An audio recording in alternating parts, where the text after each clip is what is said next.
മീനാക്ഷി ഏറ്റവും കൂടുതൽ ഫേസ് ചെയ്ത കാര്യമാണ് ബോഡി ഷെയ്മിങ്.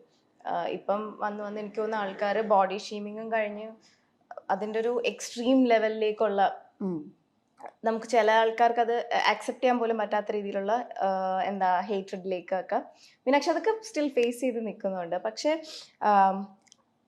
ഇപ്പം നേരത്തെ പറഞ്ഞല്ലോ, ആ ഒരു ക്ലോസ് സർക്കിളിലുള്ള ആൾക്കാർ, എനിക്കറിയില്ല ആൾ അത്രയും ക്ലോസ് ആണ്, പക്ഷെ മീനാക്ഷിയുടെ സ്കൂൾ മേറ്റ്, മീനാക്ഷി ടെലിവിഷനിൽ അത്രയും ഷൈൻ ചെയ്ത് നിൽക്കുന്ന ടൈമിൽ മീനാക്ഷി എടുത്ത് ഒരു ബോഡി ഷേമിങ് സംതിങ് റിലേറ്റഡ് കാര്യം പറഞ്ഞിട്ടുണ്ടായിരുന്നു. ഫഹദ് ഫാസിലിന്റെ മോളായിട്ട് അഭിനയിക്കാൻ നീയോ എന്നുള്ള രീതിയിൽ.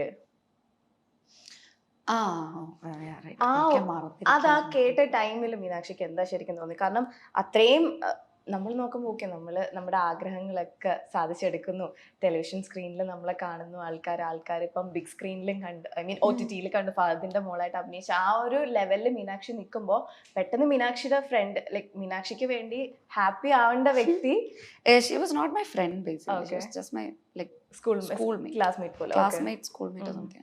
മറന്നു. ആ ഒരു ടൈമിൽ ഞാൻ മറന്നേ പോയി. അതാ ഞാൻ പറഞ്ഞു, എനിക്കൊക്കെ 100 കാര്യങ്ങളൊന്നും ആലോചിക്കാൻ വേണ്ടി ചെയ്യാം, ആരാന്ന് പോലും ഞാൻ മറന്നു. ആ ഒരു ടൈമിൽ എന്തായിരുന്നു പെട്ടെന്ന് അത് കേട്ടപ്പോഴത്തേക്കും തോന്നിയത്? പുള്ളിക്കാരുടെ സംശയം എന്തായിരുന്നു, ഞാൻ ഫഹദിന്റെ മോളായിട്ട് ഞാനോ? അതെ, ഞാൻ. കണ്ടില്ലേ, കണ്ടപ്പോ സംശയമൊക്കെ മാറിയില്ലേ?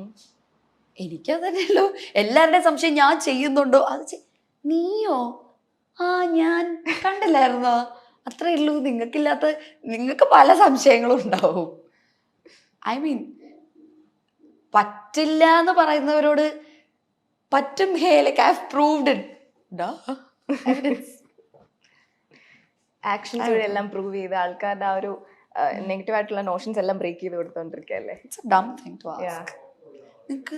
അത് കിട്ടിയോ എന്നൊക്കെ? ആ, ഞാൻ സിനിമ കണ്ടില്ലായിരുന്നോ?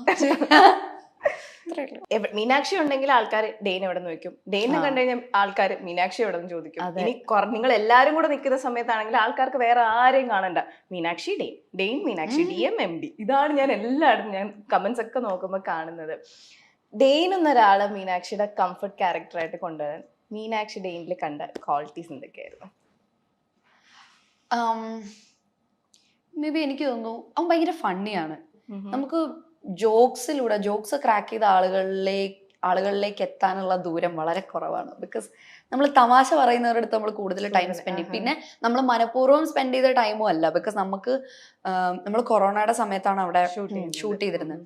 ആ സമയത്ത് നമുക്ക് വീട്ടിലൊന്നും പോകാൻ പറ്റില്ലായിരുന്നു. അപ്പൊ ഞങ്ങൾ രണ്ടുപേരും സ്ഥലത്ത് സ്റ്റക്കാണ്. ഞങ്ങൾ രണ്ടുപേരും ഡെയിലി രാവിലെ എണീക്കുക, ഞങ്ങൾ രണ്ടര മോൻ കാണുക, ഷൂട്ടുള്ള സമയത്ത് ഷൂട്ടിന് പോവുക, മിക്ക ദിവസവും ഷൂട്ട് ഉണ്ടാവും, ഷൂട്ടിന് പോവുക, ഇല്ലാത്ത സമയത്ത് രാവിലെ എണീക്കുക, ഡോർ തുറക്കുമ്പം അവിടെ ഒരു ഹോം സ്റ്റേ ആണ്, അവിടെ അങ്കിളും ആന്റി ഉണ്ട്, അങ്കിളുടെ അടുത്ത് ചായ ചോദിക്കാൻ നോക്കുമ്പോഴത്തേക്കും ഇവനെ രാവിലെ കാണുന്നത്. വേറെ ആരും ഇല്ല സംസാരിക്കാനൊന്നും. ഫോണിലൊക്കെ നമ്മൾ എത്ര നേരം ഇരിക്കും. ഞാനും അതെ അവനും അതെ, അധികം സമയം ഫോണിൽ അങ്ങനെ സ്പെൻഡ് ചെയ്യാൻ പറ്റില്ല. ഇപ്പോഴാണ് പിന്നെ റീൽസ് ഒക്കെ വന്ന് നോക്കാൻ തുടങ്ങി. അന്നലെ വേറെ ഒന്നും ഇല്ല, ചെയ്യാനില്ല, എന്തെങ്കിലും നെറ്റ്ഫ്ലിക്സിലോ പ്രൈമിലോ എന്തെങ്കിലുമൊക്കെ സിനിമകളൊക്കെ കാണുക എന്നല്ലാതെ വേറെ ഒരു പണിയും ഇല്ല. അപ്പോൾ പിന്നെ ആകെയുള്ളൊരു പരിപാടി എന്ന് പറഞ്ഞാൽ ഇതുപോലെ നമ്മൾ ഒരുമിച്ചിരിക്കുന്ന സമയമാണ്. വേറൊരു ഏറ്റവും വലിയ കാര്യം എന്ന് വെച്ചാൽ, നമ്മൾ ഒരുമിച്ച് താമസിക്കാൻ തുടങ്ങുമ്പോൾ, അത് ഇപ്പോൾ ഈ പറഞ്ഞ പോലെ ഒരു റൂമിൽ തന്നെ ആവണമെന്നില്ല, ഒരു സ്ഥലത്ത് നമ്മൾ താമസിക്കാൻ തുടങ്ങുമ്പോൾ നമ്മൾ കുറെ നമ്മുടെ റോ സൈഡ്സ് കണ്ടു തുടങ്ങും.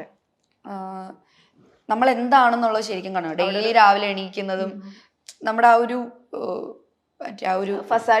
ഗോട്ട് റെഡി ഫേസ് അല്ലാതെ ആ ഒരു ഐസ് ബ്രേക്ക് ഭയങ്കരമാണ്. അപ്പം അത് ഞങ്ങളുടെ ഇടയിൽ ഉണ്ടായിട്ടുണ്ട്. അപ്പം വി ഗോട്ട് ലൈക്ക് കുറേ plenty of time to spend. നമ്മൾ കുറെ കാര്യങ്ങൾ സംസാരിക്കും. ഞങ്ങൾ രണ്ടുപേരും ആണെങ്കിൽ മറ്റേ കെട്ടുവിട്ട വട്ടം പോലെ ഞങ്ങള് എന്തെങ്കിലും ഒരു ടോപ്പിക് കിട്ടിയാൽ ഞങ്ങൾക്ക് രണ്ടുപേർക്കും കഥകളുണ്ട് പറയാൻ. ഞങ്ങൾക്ക് രണ്ടുപേർക്കും കുറെ കഥകളുണ്ട് പറയാൻ. എന്തെങ്കിലും ഒരു ടോപ്പിക് തുടങ്ങിയാടാ, എന്നിട്ട് തുടങ്ങിക്കഴിഞ്ഞാൽ അവനും ഉണ്ടൊരു കഥ, അതിനെ ലിങ്ക് ചെയ്ത് പോകുമ്പോ എനിക്കും ഉണ്ടൊരു കഥ. ഞങ്ങൾക്ക് രണ്ടുപേർക്കും കഥ പറച്ചില്ല. ഞങ്ങൾ രണ്ടുപേരും ഫുള്ളിരുന്ന് ഇങ്ങനെ പോയിക്കോളും. ഞങ്ങൾ കുറെ നേരമൊക്കെ സ്പെൻഡ് ചെയ്ത സമയങ്ങളുണ്ട് ഇങ്ങനെ വർത്താനം പറഞ്ഞു കാരണം രണ്ടുപേർക്കും കുറെ ഉണ്ട് പറയാനായിട്ട്. അതുകൊണ്ട് അതാണ് ആ കംഫർട്ട് സോണിലേക്ക് വരാനുള്ളൊരു കാരണം. ഡെയിനെ ആദ്യം കണ്ടപ്പോഴത്തേക്കും മീനാക്ഷിക്ക് തോന്നി ആ ഒരു ഫസ്റ്റ് ഇംപ്രഷൻ എന്തായിരുന്നു?